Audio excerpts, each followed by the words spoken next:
It was winter in the Great Karoo. The evening air was so crisp and cutting that one seemed to hear the crick-crack of the frost as it formed on the scant vegetation.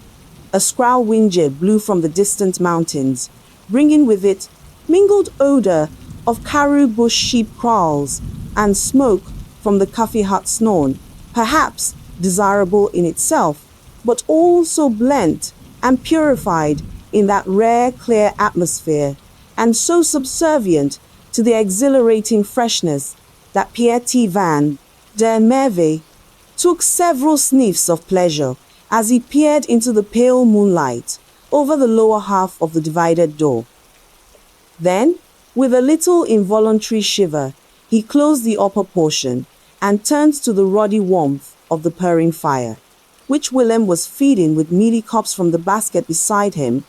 Little Jan sat in the corner of the wide old-fashioned rust bank, his large grey eyes gazing wistfully into the red heart of the fire, while his hand absently stroked Tori. The fox terrier curled up beside him.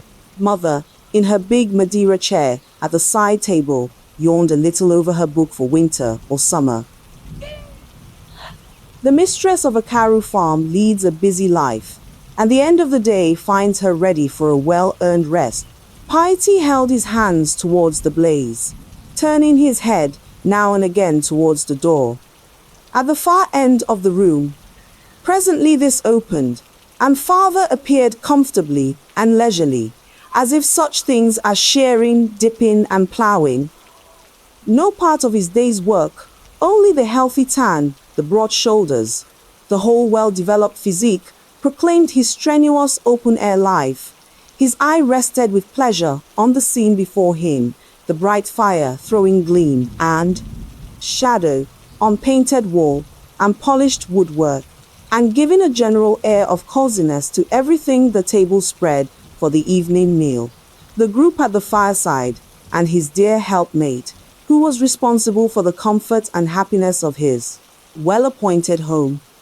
He was followed in a moment by Cousin Minnie, the bright-faced young governess. Their coming caused a stir among the children.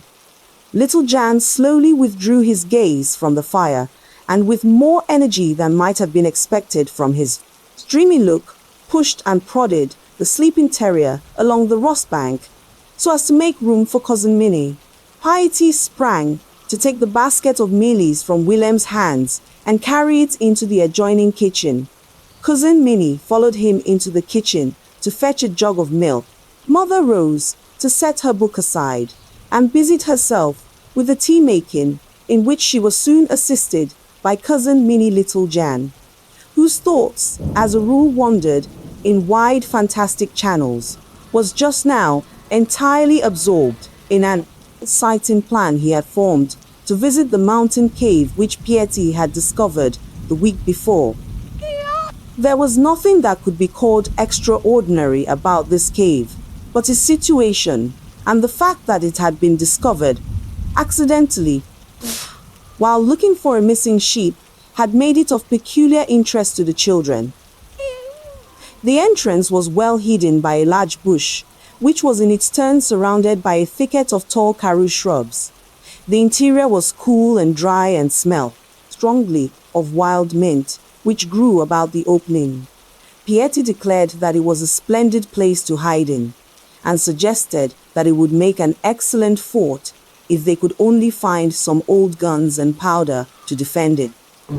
Little Jan, whose ideas were on a larger scale than Piety's, decided that it would be better to store it with provisions and firewood against the possible siege or famine, and he already began to see himself as a hero calmly confronting danger in his mountain fastness, while the people in the valley below crowded about in terror, imploring him to save. To the rest of the family, the mountain cave was just a cave, no better and no worse than any other of the many caves in the neighborhood. They were much amused at Piety's enthusiasm and Jan's dreams of glory. Cousin Minnie, however, was sufficiently sympathetic to listen to all Jan's plans and occasionally throw in a suggestion of her own. She also managed to get the boys to take her to see the cave. They started in great spirits early one morning. Cousin Minnie in sunbonnet and a short skirt with a stick to aid her over the rough places. Piety in his strong veldt shoon, and Jan trotting along in their rear with Tori at his heels. The way to the cave lay along the foot of a range of mountains on the farther side of the farmland. The sun had been up some time, but the dewdrops still sparkled on the grass, and the air was cool and invigorating. The path was at first wide and easy, but grew narrower as they advanced, and at last disappeared altogether, leaving them to make their way as best they could over broken stones and through dense bushes. Piety went ahead, breaking down the thorny branches that obstructed the way. Cousin Minnie followed closely, and Jan struggled bravely behind. They had to climb a steep and stony ascent before reaching the thicket that surrounded the cave. And Cousin Minnie felt very tired when they finally stood at the entrance. She sat down to rest on a large flat stone, while Piety and Jan dashed into the cave, and Tori ran round barking furiously at imaginary enemies. When Cousin Minnie had rested a little, she went into the cave and looked about.